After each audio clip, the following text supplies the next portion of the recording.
Dr. Umar Johnson, Yes, sir. really appreciate your time. Thank you. You're here on a UK tour, Yes. which saw you in Birmingham last month. Yes. But before we go into all things Masters of Empowerment, I want to know how you were received in Birmingham. There's a lot of love up there in the Midlands. Yes, a lot of love in Birmingham. I've actually been to Birmingham about 3 times prior. Always well attended, a lot of support. It was the same way last Saturday, just a week ago, not last month, but last week, and it was very well received. Yeah. What's the kind of feedback you got from? Well, my phone hasn't stopped in terms of email messages, Right. questions, follow-ups. When are you coming back? So I always get a lot of support when I come to the UK. My first visit to the UK was in the fall of 2011. Right. The Power Sis organization brought me over in conjunction with the Black Cinema Club to do a showing of a documentary I was in.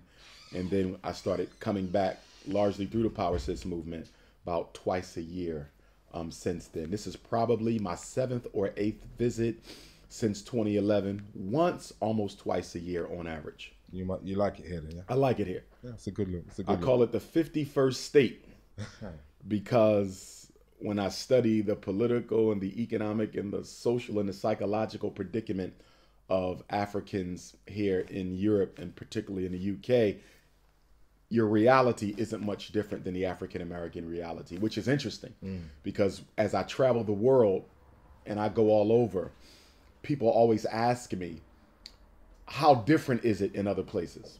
And it's not. Right. It's amazing how much we exaggerate the differences in our predicament. It's not. I go to Toronto.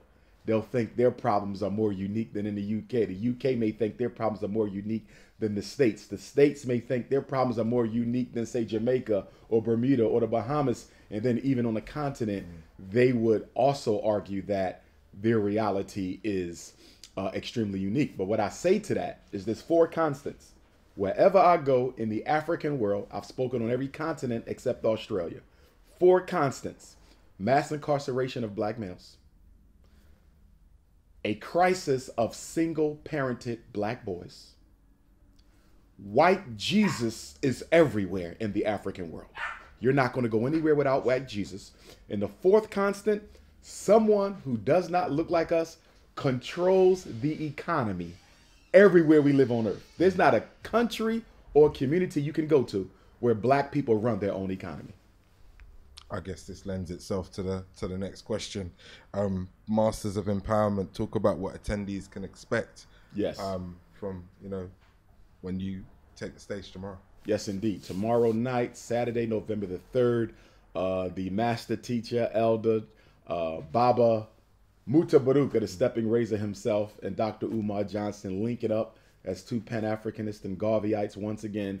6 o'clock, the doors open at the Lighthouse, and brothers and sisters can expect a powerful message. Whenever I speak, I try to educate, motivate, and invigorate. My goal is to leave people with a renewed sense of purpose, a renewed sense of destiny, a renewed sense of confidence in their ability to effect the African reality. Because psychologically, one of the things I see happening globally, and it's very dangerous, Africans are beginning to lose hope in our ability to change our circumstances. And all throughout our sojourn, ever since the fall of the great empires in antiquity, we've always had confidence in our ability to affect our reality. The Haitian Revolution, the fight against slavery, the destruction of colonialism, the fight against neocolonialism, civil rights, black power. No matter how low we were, we always believed confidently in our ability to overcome those circumstances. But now, here in the 21st century, I'm beginning to see racial depression.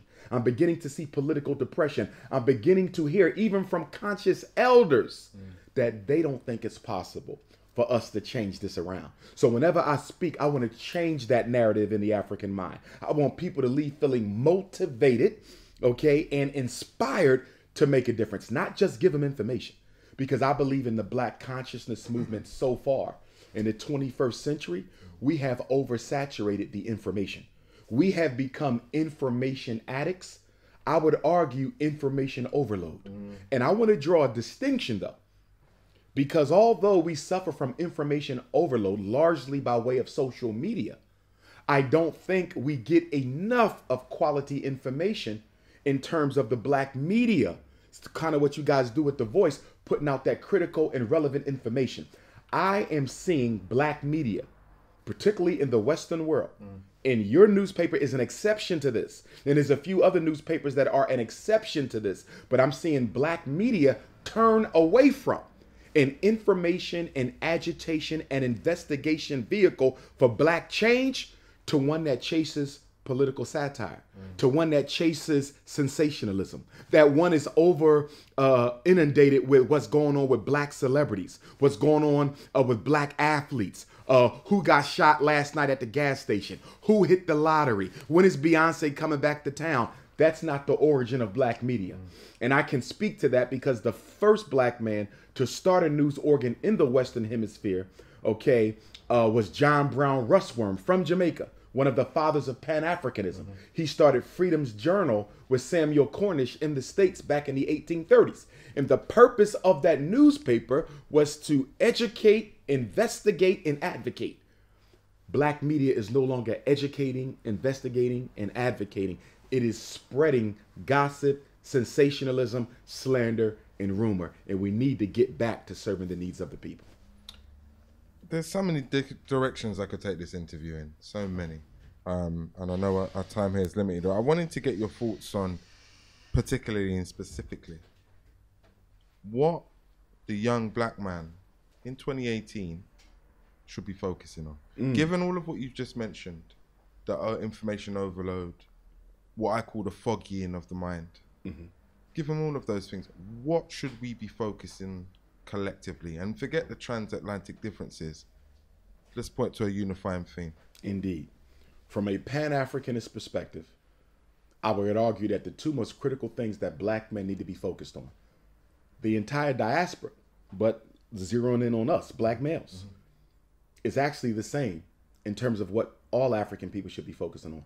And that's education and economics.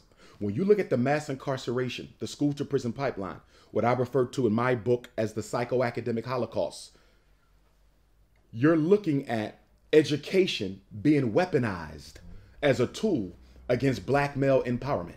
Men are the providers and protectors of the family. We can protect, but we struggle when it comes to providing because we're not giving the solid academic foundation that allows us to participate fully, in different spheres of economic activity. So you don't see us in real estate the way we should be. You don't see us in the stock market the way that we should be. You don't see us as owners of property, controllers of capital, the way that our women and children need us to be. And that's because from birth, the black male child is systematically miseducated. It is on purpose. It happens in the UK, it happens in the US, it happens in Canada, and it happens in South Africa. In fact, the United Kingdom, the United States, and the Republic of South Africa share something in common. They have the 3 highest black male incarceration rates in the world. Wow. So what is it about the US, the UK, and the Republic of South Africa that has more black men going to jail than almost anywhere else in the world? You know what they share? They share the commonality of white supremacy. Racism is in its purest form here in the UK, in its purest form in the US, and it's in its purest form in the Republic of South Africa. And because racism is so aggressive, the incarceration of black males must take place because its goal is to keep the black male from competing equitably and fairly with the white male for political and economic control of society. This is why, in my opinion, as an educator and a psychologist, white women have no right educating black males. White men have no right educating black males.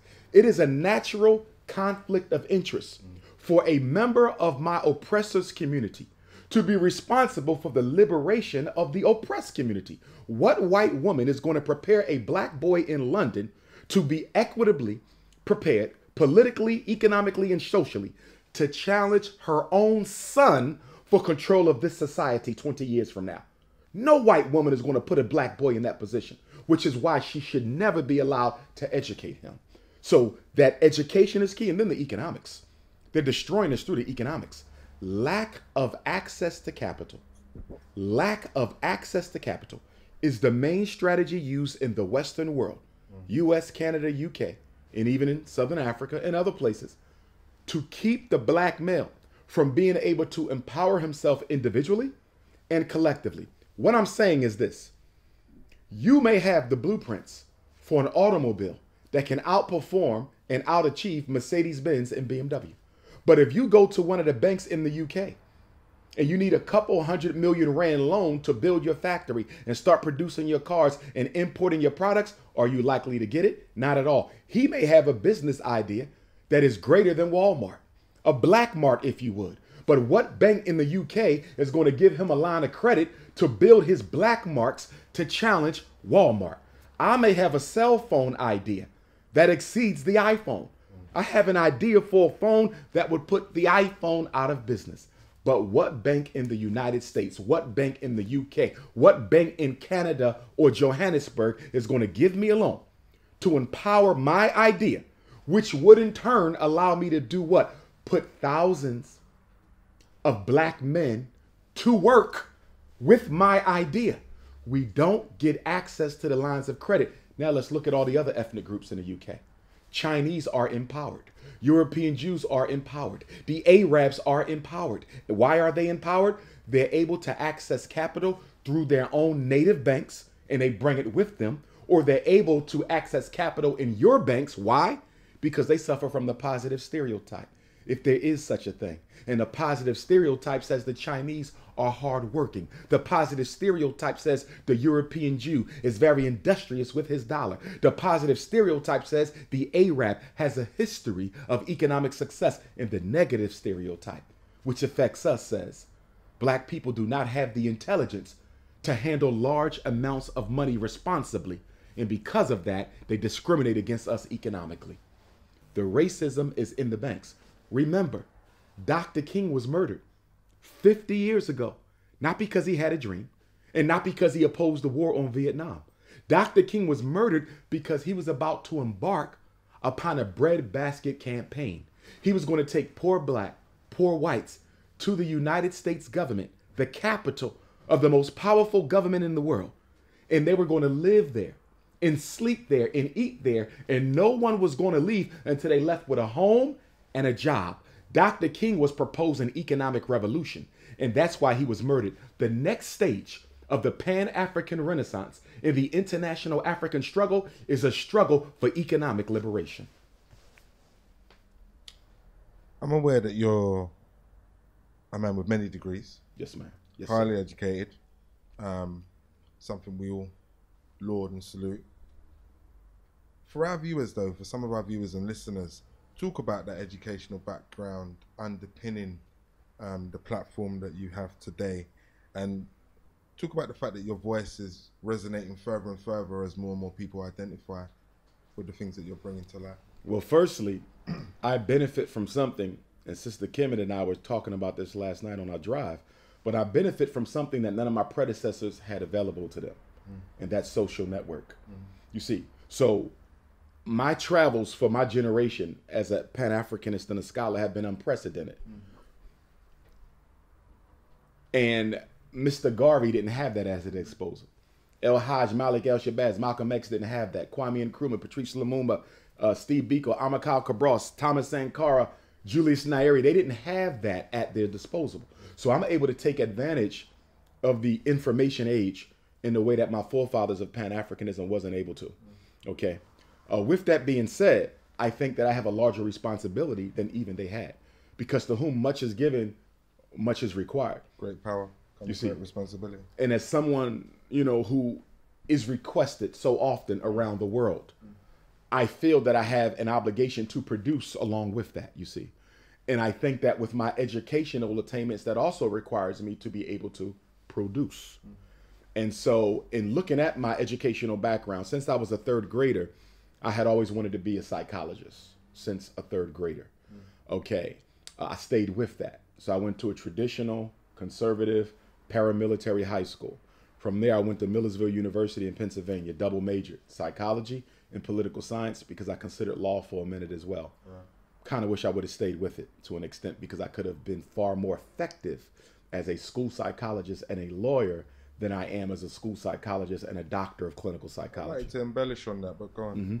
And so After finishing undergrad, I stayed at the same institution, became a certified school psychologist, which was very unique because in America, special education, as it is in the UK, is a very big issue for black boys. The over-identification of African children as learning disabled and ADHD is a critical issue amongst our people. That's your core expertise, right? Yes, yes. And it is part of that school to prison pipeline, you see, because it introduces them to low expectations in some substandard instruction. So then after that, worked for the School District of Philadelphia, became a child therapist, continued to practice as a school psychologist, went back and got my principal certificate and master's in educational leadership.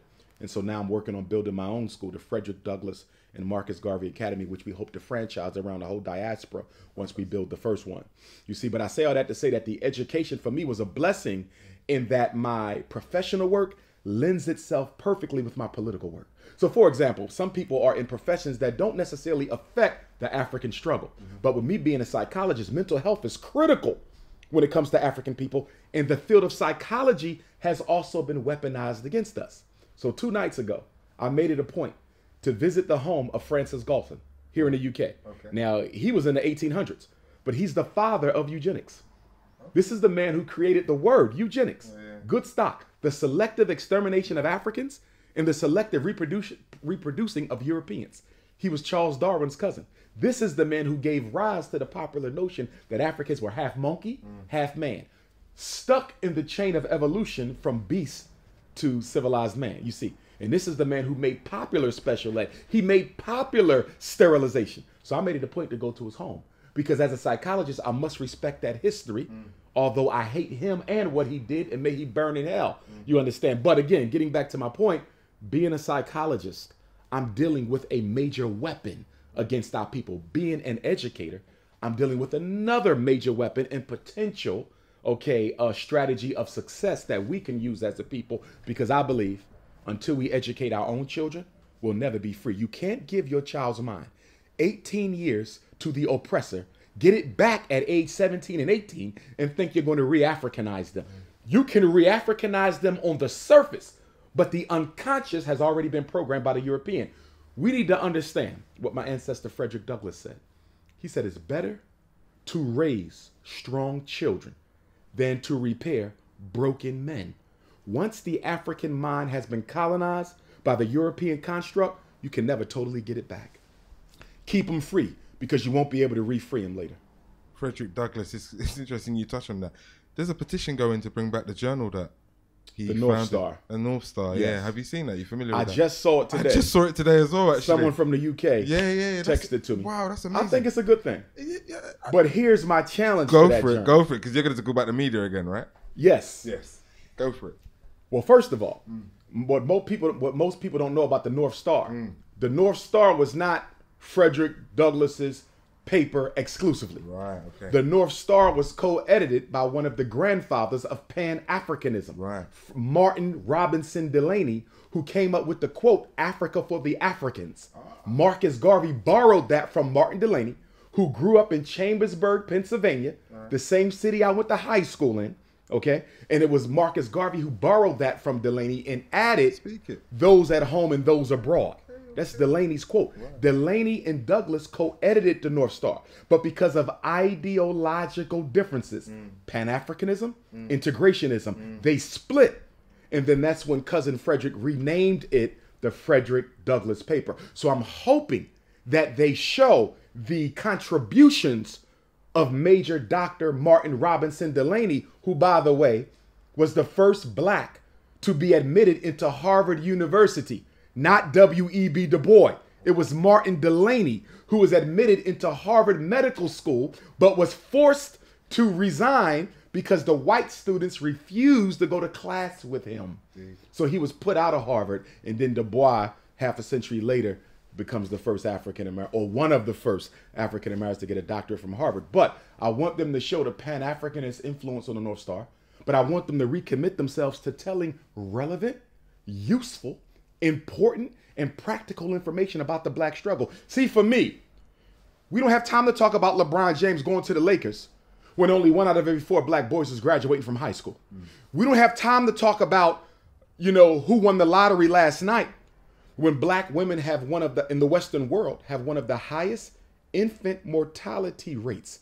How can black women living in some of the most progressive medical societies on earth have one of the highest infant mortality rates? See, we don't have time to talk about reality TV and reality shows and gangster rap when we look at 1 out of every 4 black males will be incarcerated at some point in their life. And the North Star newspaper, if I may say so myself, did an excellent job of focusing on the issues that matter, not the issues that entertain. One of our weaknesses as a people is that you have to entertain us to educate us. And I hate this concept of edutainment, because what it says is black people are so undisciplined, so politically immature, that if they don't enjoy the information, they're not interested in learning the information. Like I said, we could talk all day.